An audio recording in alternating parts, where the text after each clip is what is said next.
لیں اور ایک حصہ بچ جائے تو کیا وہ ایک حصہ باقی 3 افراد مل کر لے سکتے ہیں یا باہر سے کسی کو دیں؟ یہ بہت اہم مسئلہ ہے۔ لوگ یہ سمجھتے ہیں کہ گائے میں 7 حصے ہی ضروری ہیں، جب تک وہ 7 حصے نہیں ہوں گے قربانی نہیں ہوگی۔ یہ بالکل غلط ہے۔ گائے میں زیادہ سے زیادہ 7 حصے ہو سکتے ہیں، کم سے کم 6 بھی ہو سکتے ہیں، 5 بھی ہو سکتے ہیں، 4 بھی ہو سکتے ہیں، 3 بھی ہو سکتے ہیں، 2 بھی ہو سکتے ہیں۔ نہیں آئی بات سمجھ میں؟ مثال کے طور پر 2 آدمی گائے لے کر آئے، آدھی ایک کی ہو گئی، آدھی ایک کی، تو 2 حصے ہو گئے۔ 3 آدمی گائے لے کر آئے، 1/3 ایک کی، 1/3 ایک کی، 1/3۔ اب یہ نہیں کہ یہ 1/3 میں آگے منہ والا حصہ تمہارا، بیچ والا، پوری گائے میں 1/3۔ 4 آدمی گائے لے کر آئے، یہ ایک آدمی لے کر آیا، 3 آدمیوں کو حصے بیچ دیے اس نے، ٹوٹل 4 برابر حصے کر دیے۔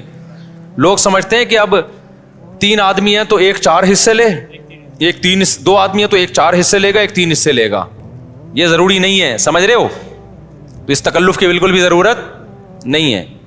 کر لیا تو بھی قربانی ہو جائے گی۔ تو یہ 7 سے زیادہ لوگ شریک نہیں ہو سکتے، 7 سے کم 6 بھی ہو سکتے ہیں، 6 برابر حصے کر لیے جائیں، ٹھیک ہے۔ اچھا، گائے کے حصوں کو میرے بھائی خوب سمجھ لو، گائے یا اونٹ میں جب 7 لوگ یا 4 لوگ یا 3 لوگ شریک ہوئے تو جتنے بھی شریک ہوں گے تو خوب سمجھ لیں، گائے کے 7 حصے جو کیے جائیں گے یا 3 یا 4 حصے، وہ تول کے کرنا ضروری ہے، اندازے سے کرنا جائز نہیں ہے، چاہے سارے راضی بھی ہوں، کیونکہ گوشت سودی اموال میں سے ہے۔ ایک بوٹی بھی زیادہ چلی گئی تو وہ سود کے حکم میں ہوگی، کیونکہ جب ہم حصے تقسیم کر رہے ہوتے ہیں تو اصل میں بیع و شراء کا عمل ہو رہا ہوتا ہے، خرید و فروخت کا، کہ آپ کا حصے کا جو گوشت ہے وہ میں نے خریدا، اس گوشت کے بدلے میں جو میرے پاس ہے وہ میں نے آپ کو بیچا۔ تو گوشت کے بدلے میں جب گوشت بکتا ہے تو وزن میں تول ضروری ہے، ذرا سا بھی زیادہ ہو گیا تو وہ کیا ہے؟ ربا ہے، سود ہے۔ اور جب وہ سود اس میں شامل ہوگا تو وہ سب کے لیے ناجائز ہو جائے گا۔